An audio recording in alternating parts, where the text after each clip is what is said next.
उन्हाळ्याच्या तापमानात तुमच्या त्वचेची काळजी घेणं अत्यंत महत्त्वाचं आहे। उकाड्यापासून सुरकुत्या आणि त्वचेचे इन्फेक्शन होणं हे सामान्य आहे, पण काळजी घेतली तर या समस्यांपासून सहज वाचता येतं।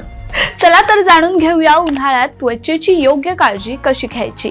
सर्वात पहिलं आणि महत्त्वाची टिप म्हणजे सनस्क्रीन वापरा।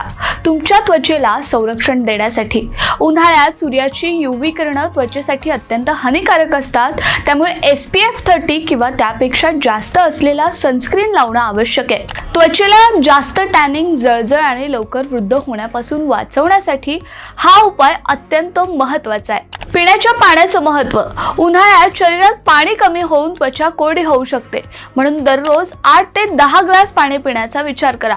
त्यामुळे त्वचेला नैसर्गिक चमक मिळते आणि शरीरातील टॉक्सिन्स बाहेर पडतात। तिसरी टिप म्हणजे हलका आणि सौम्य फेस वॉश वापरा।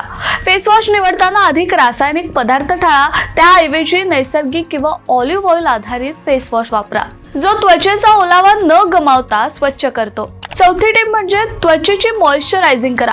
उन्हाळ्यात त्वचेला थोडी जास्त हायड्रेशनची आवश्यकता असते। नैसर्गिक तेल किंवा हलका मॉइश्चरायझर लावल्याने त्वचा मऊ आणि मखमली राहते। पाचवी टिप म्हणजे फेस पॅक आणि घरगुती उपचार। घरी बनवलेले काकडीचे फेस पॅक किंवा पपयाचे फेस पॅक त्वचेला थंडावा देतात। काकडी त्वचेला शांत करते आणि पपईमध्ये असलेली एन्झाईम्स मृत त्वचा काढून टाकतात। तर उन्हाळ्यात त्वचेची योग्य काळजी घेणं हे खूप महत्त्वाचं आहे। जर हे सोपे उपाय रोजच्या जीवनातले भाग बनवले तर तुम्ही ताज्या आणि चांगल्या निरोगी त्वचेसह उन्हाळा एन्जॉय करू शकता। दिलेली माहिती कशी वाटली हे आम्हाला कमेंट बॉक्समध्ये नक्की सांगा आणि अशाच टिप्ससाठी सिविक मिररला सबस्क्राइब करायला विसरू नका।